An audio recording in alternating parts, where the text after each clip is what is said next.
Hey, welcome back. After not such an amazing performance following the pandemic boom, Amazon is now reaching new records over and over, investing significant amounts of money and delivering very good results. Last year was overall okay, with double-digit returns in pretty much everything, especially AWS. It's not an amazing growth rate, but it was actually above expectations, and despite the company's size, I think there is still a lot they can do to grow, but more on that later in the video. The stock fell on the day of the release, however, and the outlook was not as good as the market expected. We see them expect 5 to 9% growth in net sales due to an unusually large forex impact and 14 to 18 billion in operating income in Q1. That even has a chance to be below Q1 2024, but again, a big impact from forex. If you ask me, the relevancy of a quarter, especially when you know you'll be hit by a one-time event, is not that significant, and I think there is another reason why we saw them crash. Very similar to Google, Amazon announced that they plan to increase the capex significantly from 75 billion a year ago to 105 billion this year. They plan to develop a lot in data centers and AI, and I think the market's reaction to them, Alphabet and others that did it was quite interesting. You had all this hype around companies that said they would go into AI and develop so much, but when a company actually puts their money into it and realistically innovates the whole industry, the stock crashes.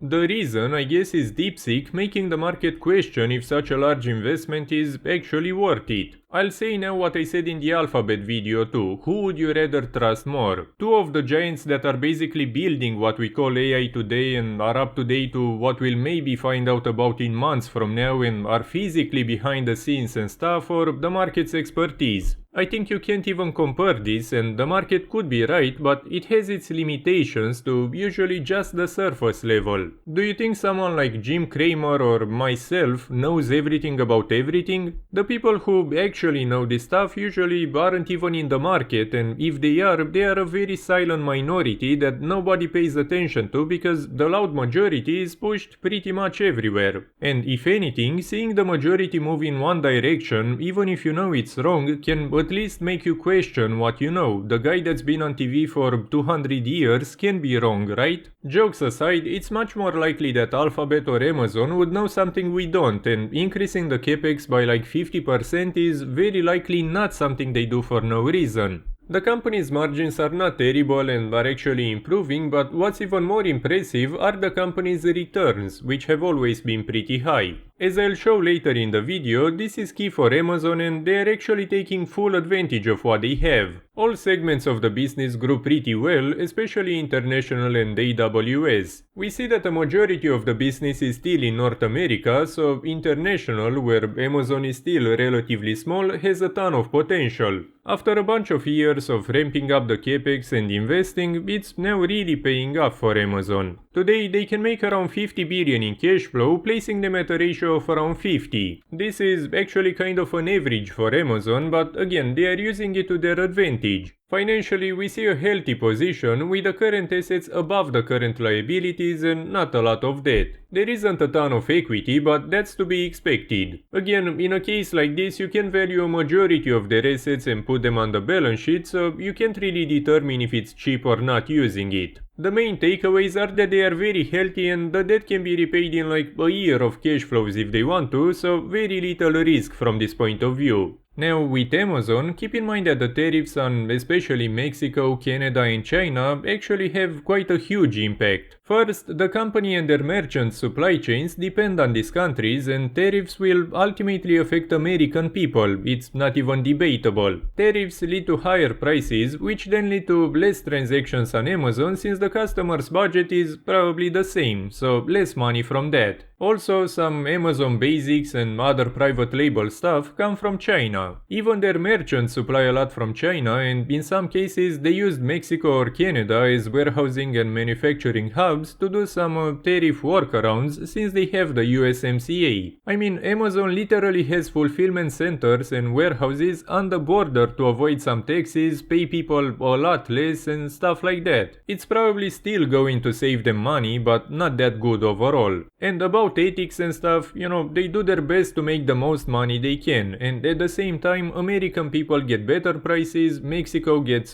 taxes, workplaces, investments, so it's a win-win-win. But at the same time, I get Trump's point behind the tariffs. That's taxes, terrible workplaces, and investments that the US doesn't get, not to mention that it's a tariff workaround and China is the ultimate winner. But at the same time, Amazon is much more than Amazon.com and retail. It's a giant in cloud, media, healthcare and more, and most importantly, they are amazing at synergizing everything they do. I mentioned this before, but Prime is key in Amazon's success. Whatever they buy, they can integrate into Prime and turn into a market leader overnight. Not to mention the power of negotiation and lower margin on very high volumes that can disrupt the market. If you look into Walgreens or CVS, these companies used to have a stable 3-4% net profit margin, but now it's like 1% or even negative, and Amazon isn't even that big in that market. Sure, it's them also going into lower margin services, but Amazon played a role as well.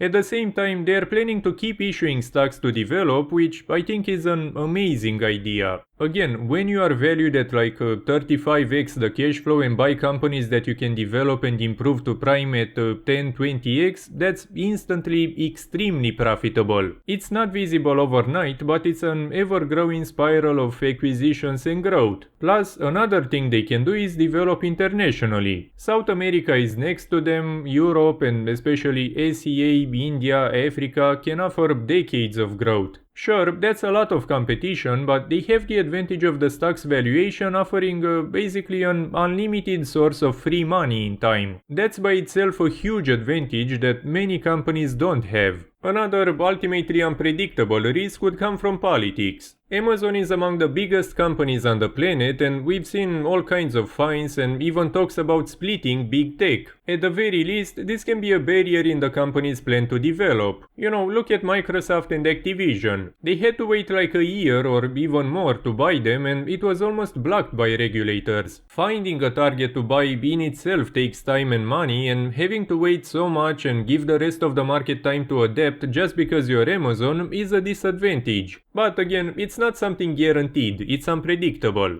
And now with DeepSeek, there is potential to see some worries about malinvestments and an overall unpredictable environment. Amazon has exposure to AI, especially through AWS, and they bought a ton of expensive chips from Nvidia. In fact, Amazon even develops its own AI hardware, but maybe there is an opportunity for them to learn from DeepSeek. Now let's see a valuation. In a negative environment with more political issues and maybe even a recession, let's say they remain at 50 billion per year. For a ratio of 25 to reflect the classic market hysteria but still holding on to this, that's a 1.25 trillion market cap. That's a price of 119, so a 50% loss. We saw this not even 2 years ago, so it shouldn't be impossible. But keep in mind that it can get much worse. A ratio of 25 still implies market confidence, or they can make less money in such an environment. Now, let's say they keep growing at 10%, so below the current level, and they maintain the current margin. That's 80.52 billion in half a decade, and for a ratio of 40, which is around average for them and would account for a lower growth rate, that's a 3.22 trillion market cap.